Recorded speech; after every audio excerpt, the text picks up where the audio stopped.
तो अभी तक हमने देखा था कि होंगडाई ने अपने पावर का यूज करके लिन के ऊपर अटैक कर दिया था, लेकिन फिर भी वह उसे ज्यादा देर के लिए नहीं फंसा पाई थी। इसके बाद हम देखते हैं कि लिन भी अपने पावर का यूज करना शुरू कर देता है, जिसकी वजह से होंगडाई की पावर अब इसके सामने कुछ भी नहीं कर पाती और अब इसीलिए हम देखते हैं कि वह इसके ऊपर भारी पड़ने लगता है। लेकिन इसके बाद हम देखते हैं कि लिन इसे कोई चांस नहीं देता और वह तुरंत फिर से अपने पावर का यूज करके अटैक कर देता है, जिसकी वजह से यहाँ की बैरियर भी टूट जाती है। लेकिन इसी के साथ हम देखते हैं कि लिन अपने आर्टिस्टिक कॉन्सेप्शन वाले पावर को भी एक्टिवेट कर लिया था और अब इस तरह से वो इसका यूज करके होंगडाई का सामना करने के लिए रेडी हो जाता है। लेकिन वहीं हम देखते हैं कि होंगडाई भी इतने आसानी से हार मानने वाली नहीं होती और इसीलिए वह भी अपने पावर का यूज करके फिर से इसका सामना करने के लिए रेडी हो जाती है। जिसके बाद हम देखते हैं कि लिन भी पीछे हटने वाला नहीं होता और इसलिए वह भी अपने पावर का यूज करके इसके ऊपर अटैक कर देता है। जिसके बाद हम देखते हैं वैसे तो होंगडाई की क्लोन इसे रोकने के लिए कुछ भी नहीं कर पाती, लेकिन वही होंगडाई अभी भी इतने आसानी से इसके सामने हार मानने वाली नहीं होती और उसने अपने पावर का यूज करके किसी तरह से इसके अटैक को रोक लिया था। जिसके बाद हम देखते हैं कि वो इसमें काफी इंजर्ड हो गई थी, लेकिन फिर भी वो इसके ऊपर हंसने लगती है और फिर वह कहती है कि रिनकार्नेशन को ट्रथलेस और हार्टनेस के बीच में अभी भी एक वर्ड का डिफरेंस है। लेकिन वहीं हम देखते हैं कि लिन को इसके बारे में कोई चिंता नहीं होती और फिर वह कहता है लेकिन अभी भी 1000 माइल दूर है। वहीं हम देखते हैं कि मास्टर सुजाकू यह सारी चीजें बड़े ध्यान से देख रहा था और फिर वह कहने लगता है कि यह तो असल में आर्टिस्टिक कॉन्सेप्शन की फाइट है, जो कि असल में एक दूसरे के तरीके का कंफर्मेशन है। लेकिन तभी हम देखते हैं कि इसका डिसेबल फेंग हुई इतने आसानी से मानने वाला नहीं होता और फिर वह कहता है कि होंगडाई भी काफी अच्छी है, क्योंकि मैंने लास्ट मोमेंट पर अपनी आंखों को बंद कर लिया था। वहीं उधर हम देखते हैं कि होंगडाई भी इतने आसानी से हार मानने वाली नहीं होती और कहने लगती है कि अगर मैंने इन ट्रांसफॉर्मेशन को कंप्लीट कर लिया तो फिर आज तुम्हारा रिनकार्नेशन मेरे सामने कुछ भी नहीं कर पाएगा। इसके बाद हम देखते हैं कि उसने अपने चारों स्पिरिट का यूज करके इसे चारों तरफ से घेर लिया था और फिर कहने लगती है कि आज मैं यहाँ पर नहीं हारूंगी। और इसके बाद हम देखते हैं कि वह अपने अनडेड किलिंग का भी यूज करके अटैक कर देती है, लेकिन फिर भी हम देखते हैं कि लिन इतने आसानी से मारने वाला नहीं होता, इसलिए वह अपने पावर का यूज करके इसके अटैक को रोकने लगता है और होंगडाई अभी भी इसका ज्यादा कुछ नहीं कर पाती।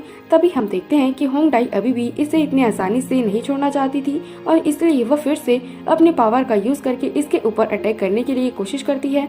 मगर इस बार भी हम देखते हैं कि लिन ने अपने आप को बचा लिया था, जिसकी वजह से वह इसका कुछ भी नहीं कर पाती। लेकिन फिर वह कहने लगती है कि अगर आज मुझे अपने चारों स्पिरिट को भी मारना पड़े, क्योंकि आज मैं तुम्हें किसी भी तरह से मारना चाहती हूँ। इसके बाद हम देखते हैं कि उसने अपने तीनों स्पिरिट का यूज करके इसके ऊपर अटैक कर दिया था और फिर कहती है कि तुम इसे मत जाने देना। तब इसे देखकर लिन कहने लगता है कि अब तो मेरे सोल ने फर्स्ट कल्टीवेशन को क्रिएट कर लिया है, जिसकी वजह से उसने पहले वाले अटैक को रोक लिया। लेकिन इसका यह वाला अटैक भी बहुत ज्यादा पावरफुल है, इसलिए मुझे लगता है कि इसे रोकना इतना आसान नहीं होगा और हो सकता है कि ये सीरियसली इंजर्ड कर दे। इसके बाद हम देखते हैं कि वह अपनी इमोर्टल स्वॉर्ड का यूज करके इसका सामना करने के लिए रेडी हो गया था और फिर कहता है कि क्या मास्टर सुजाकू यही देखना चाहता है। इसके बाद हम देखते हैं कि वह यह दाव खेलने के लिए रेडी हो गया था, क्योंकि वह देखना चाहता है कि क्या उस सिचुएशन को ब्रेक करने के लिए अपने लाइफ को सेक्रीफाइस कर सकती है। तब इसे देखकर होंगडाई कहने लगती है कि अगर तुमने मुझे मारने की गलती की तो फिर हम सभी एक साथ में यहाँ पर मारे जाएंगे।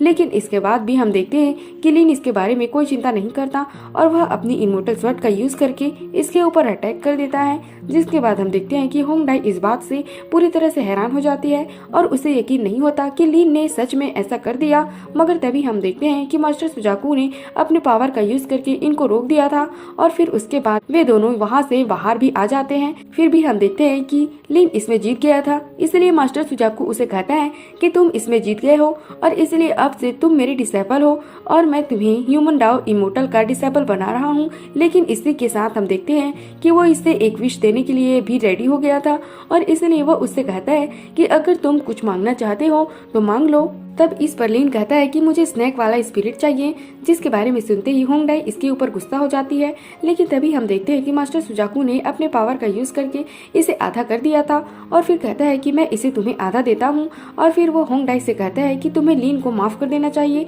जिसके बाद हम देखते हैं कि होंगडाई भी इसकी बात मानने के लिए रेडी हो जाती है। फिर वह इनसे कहता है कि तुम इसमें काफी थक गए होगे और इसलिए मैं चाहता हूँ कि तुम आराम करने के लिए चले जाओ। जिसके बाद हम देखते हैं कि वह इसके लिए मान जाते हैं और फिर तुरंत यहाँ से चले जाते हैं। इसके बाद अगले सीन में हम देखते हैं कि लिन अपने जगह पर आ गया था, जहाँ गार्ड दरवाजे को बंद कर देते हैं और हम देखते हैं कि इस पर कोई फॉर्मेशन लगा हुआ था।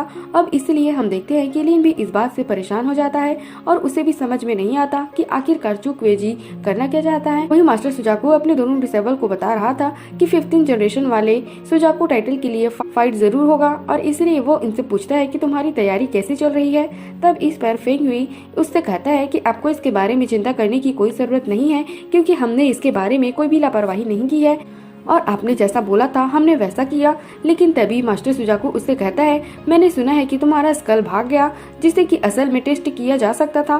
तब इस पर फेंग हुई उससे कहता है कि आपको इसके बारे में परेशान होने की जरूरत नहीं है, क्योंकि उस आदमी ने मेरे डाउट को सॉल्व कर दिया। इसके अलावा उसकी कल्टीवेशन भी मुझसे हाई है, जिसकी वजह से मुझे लगता है कि ये उतना सिंपल नहीं है। लेकिन फिर वह कहता है मैं इसके बारे में जरूर पता लगाऊंगा। मगर तभी हम देखते हैं कि मास्टर सुजाकू ने उसे इसके लिए मना कर दिया था और फिर कहता है कि तुम्हें इस मैटर में दखल अंदाजी करने की कोई जरूरत नहीं है। और इसके बाद वो इसे बताता है कि मैंने लूडिंग में तुम्हारे लिए बहुत अच्छा कैंडिडेट खोज लिया है।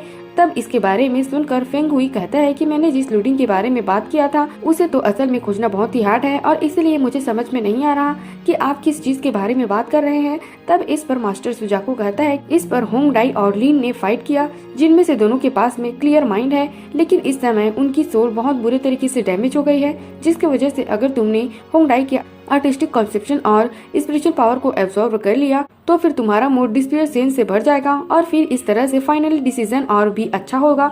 तब इसके बारे में सुनकर फेंग हुई सोचने लगता है कि क्या मास्टर ने इस लड़की को केवल मेरे लिए एक्सेप्ट किया, और इसके बाद हम देखते हैं कि वह इसके लिए मान जाता है। तभी मास्टर सुजाकू इसे कहता है तुम मेरे उम्मीदों को निराश मत करना, जिस पर फेंग हुई कहता है कि बिल्कुल भी नहीं। तभी मास्टर सुजाकू कहने लगता है कि होंग डाई के लिए बड़े अफसोस की बात है, लेकिन वैसे भी मैं तो अब ओल्ड हो रहा हूँ और इसलिए ऐसी बहुत सारी चीजें हैं जिसे मैं बर्दाश्त नहीं कर सकता। तभी फेंग हुई उसे कहने लगता है कि आपको इसके बारे में चिंता करने की कोई जरूरत नहीं है, क्योंकि आखिरकार यह तो सुजाकू का टाइटल है और इसलिए हम इसे किसी बाहरी डिसेबल को नहीं लेने देंगे। इसके बाद वह कहता है कि मेरे और सिस्टर के अलावा इसे कोई भी नहीं ले सकता।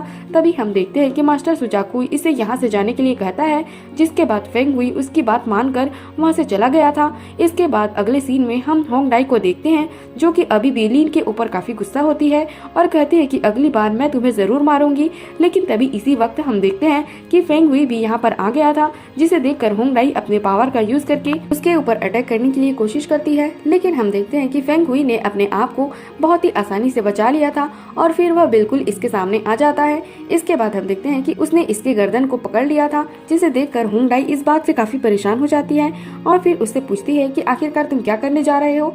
तब इस पर फेंग हुई उसे कहता है कि मैं तुम्हारे इनर स्पिरिचुअल पावर को लेना चाहता हूँ। और इसके बाद हम देखते हैं कि वह तुरंत अपने पावर का यूज करके इसे एब्जॉर्ब करना भी शुरू कर देता है। जिसके बाद हम देखते हैं कि होंग डाई इसके सामने कुछ भी नहीं कर पाती और कहती है कि मैंने ऐसा नहीं सोचा था कि तुम ऐसे होगे। इसके बाद हम देखते हैं वह अपने मास्टर की बात को याद करने लगती है, जहाँ उसने कहा था कि अगर तुमने स्वर्ण को लेने के लिए इसकी हेल्प किया तो फिर आखिर में तुम ही गायब हो जाओगी। इसके बाद वह फेंग हुई से कहती है कि मुझे तो अपनी आंखों के ऊपर यकीन नहीं होता और मैंने कभी भी नहीं सोचा था कि तुम ऐसा करोगे। तब इसकी ऐसी बात सुनकर फेंग हुई इसके ऊपर हंसने लगता है। जो सीन दिखाते हुए यह एपिसोड यहीं पर खत्म हो जाता है।